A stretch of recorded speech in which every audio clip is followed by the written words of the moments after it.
नमस्ते, म शिवरी मान्नकर्मी। म यहाँ सिनियर सेल्स अफिसरको रूपमा छु हाम्रो सुबारु गाडीहरूको लागि। सुबारु गाडी चाहिँ हाम्रो विजय मोटर्स प्राइभेट लिमिटेड नक्सालबाट इम्पोर्ट हुन्छ र यो 1998बाट हामीले इम्पोर्ट गरिरहेको छौँ। यो गाडी चाहिँ हाम्रो जापानबाट नै निर्यात हुन्छ र म्यानुफ्याक्चरिङ पनि जापानबाटै हुन्छ। यो गाडीको बारेमा हामीले भन्नुपर्दाखेरि चाहिँ हामी कहाँ 3 किसिमको गाडीहरू छन्। एउटा आउटब्याक भन्ने 2.5 लिटरको, एउटा फरेस्टर 2.0 लिटरको र एक्सबी या क्रसट्रेक 2.0 लिटरको। तर क्रसट्रेक चाहिँ हाम्रो हाइब्रिडमा आउँछ र जेनरली भन्नुपर्दाखेरि चाहिँ केही छ। जेनरली भन्नुपर्दाखेरि चाहिँ हाम्रो गाडीमा चाहिँ तपाईँको हरिजन्टली अपोज इन्जिन भन्छ। यसमा चाहिँ हाम्रो पिस्टनहरू चाहिँ फ्ल्याट पोजिसनमा रन हुन्छ। अरू गाडीमा चाहिँ तपाईँको इनलाइन भनेर भर्टिकली अपोज हुन्छ भने हाम्रो गाडीमा चाहिँ फ्ल्याट पोजिसनमा चाहिँ पिस्टन रन हुन्छ। र सुबारु फरेस्टर भन्छ हामीले। यो चाहिँ 2000 सीसीको गाडी हो, पेट्रोल इन्जिनको गाडी हो। यसको हर्स पावर चाहिँ 156 हो र टर्क चाहिँ 196 टर्क हो। यसको ग्राउन्ड क्लियरेन्स चाहिँ तपाईँको 220 mm हो। यो चाहिँ अल व्हिल ड्राइभ गाडी हो।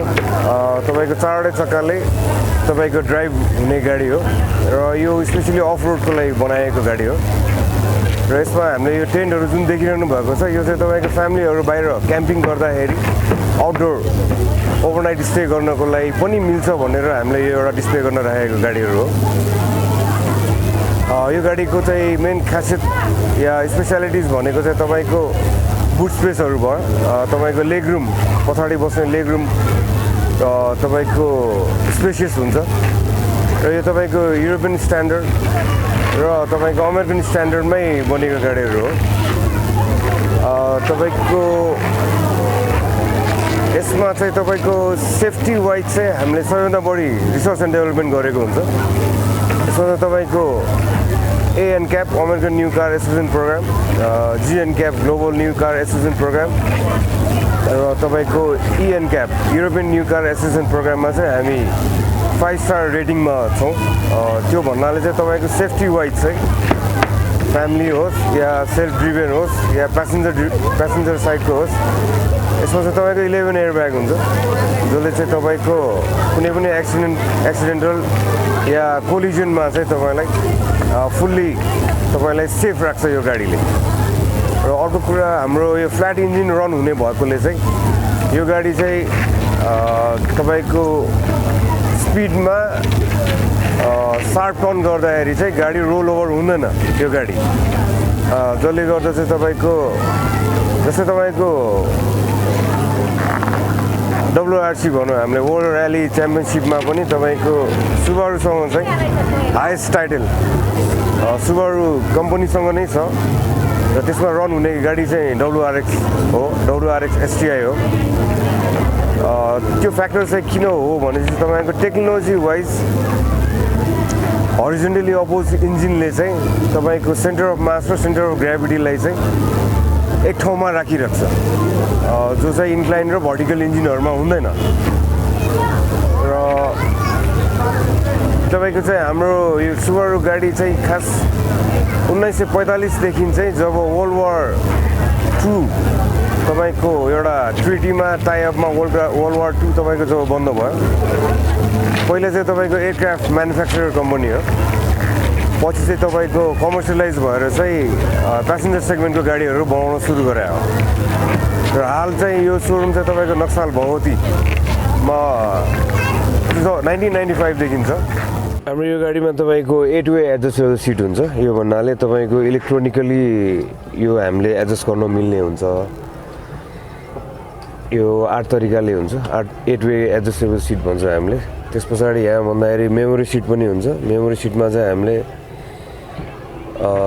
2-way मेमोरी सिट भन्छौँ। यसमा चाहिँ 2 जना व्यक्तिको चाहिँ हामीले यो सिट्स एडजस्ट गरेर सेट गर्ने बित्तिकै चाहिँ सेट 1 सेट 2 गरेपछि तपाईँको अटोमेटिकली त्यो पोजिसनमा आइपुग्छ। त्यसपछि इलेक्ट्रोनिक ORVM भन्छौँ हामीले।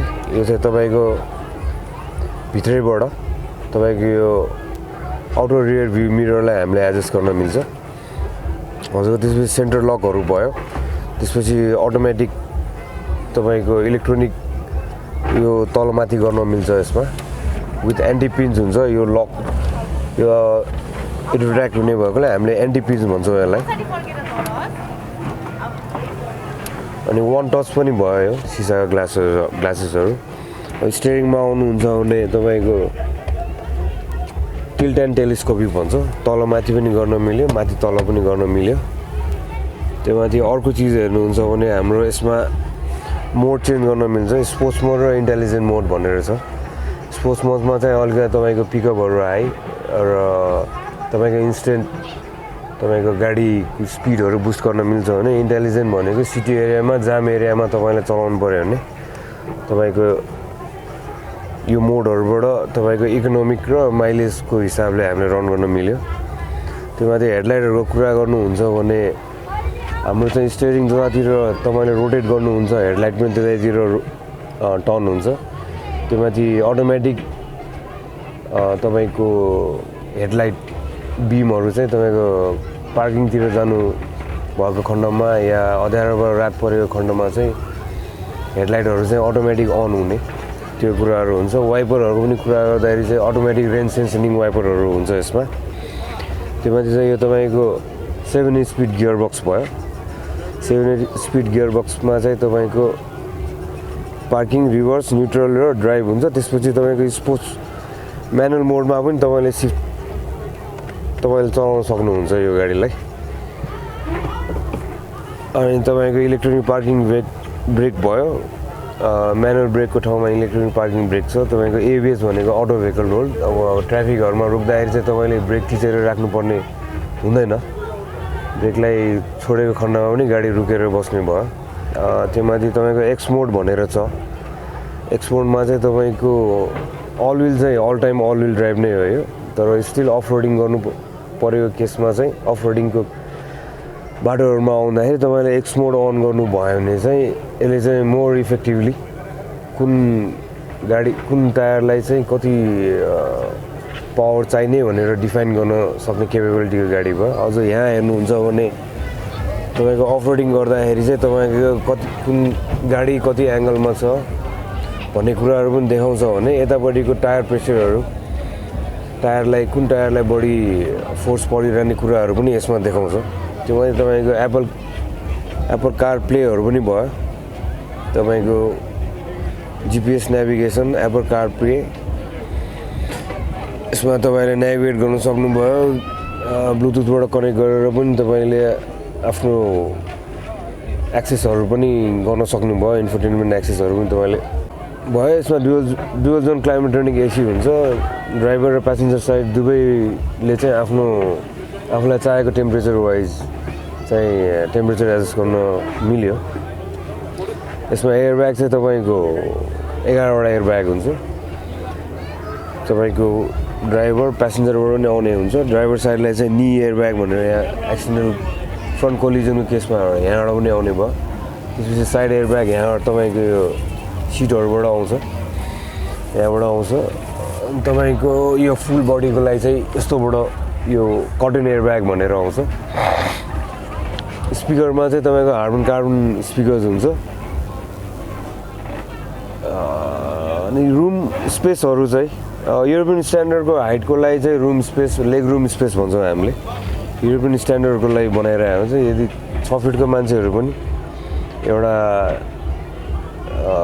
भनौँ न कम्फर्टली चाहिँ बस्न सक्ने चाहिँ बनाइएको छ यो गाडीहरूमा मलाई कति पावर चाहिने के चाहिने अटोमेटिकली गर्छ हामीले खालि ड्राइभरमा के अरे स्टियरिङ मात्रै स्थिर गर्ने हो तर यो चिज चाहिँ तपाईँको ओह्रालो र तपाईँको समतलमा मात्र काम लाग्छ ओकालो चढ्दाखेरि चाहिँ तपाईँलाई एक्सिलेटर थिच्नुपर्ने हुन्छ अटो ब्यालेन्स हुन्छ तपाईँलाई एक्सिलेटरमा स्टियरिङ मात्रै घुमाउने आफ्नो ब्यालेन्स गर्ने हो त्यति हो एसी अटोमेटिक छ होइन तपाईँको यताकोलाई कति डिग्री चाहिने त्यो आफ्नो प्यासेन्जर साइडकोलाई मिलाउनु मिल्यो यसलाई 24 चाहियो यतातिरलाई 20 चाहियो भने चाहिँ आफ्नो यो गर्न मिल्यो तपाईँले यसलाई चाहिँ हामीले डुअल जोन अटोमेटिक क्लाइमेट्रोनिक एसी भनेर भन्छौँ यसले चाहिँ धुलो धुवाँहरू बाहिरको पनि सबै फिल्टर गर्छ होइन त्यो एउटा भयो। त्यसपछि यो आयो तपाईँको इलेक्ट्रोनिक पार्किङ ब्रेक भयो।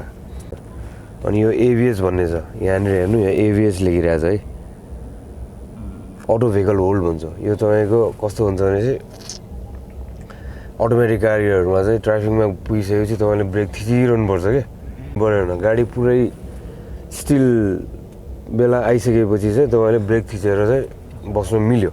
अब यो साउन्डहरू पनि तपाईँको हार्मन कार्बन स्पिकर भनेको चाहिँ युएसको चाहिँ टप 5मा पर्ने JBL सोनीहरू जस्तै टप 5मा पर्ने चाहिँ हामीले स्पिकरहरू चाहिँ 6 च्यानलको स्पिकर चाहिँ युज गरेको हुन्छ हामीले यसमा। अनि यो चाहिँ तपाईँको 6 जेनेरेसनको गाडी हो। यो चाहिँ हामीले one touch rear tailgate भन्छौँ। यो तपाईँको एउटा पुस बटनमा चाहिँ तपाईँको अटोमेटिकली ओपन हुन्छ। तपाईँले बुट स्पेस हेर्न सक्नुहुन्छ। यसमा बुट स्पेस तपाईँको 510 लिटर्सको हुन्छ। यसलाई चाहिँ पछाडिको सिटलाई चाहिँ पल्टाएर चाहिँ हामीले एउटा बेड जतिको स्पेस पनि हामीले राख्न मिल्छ।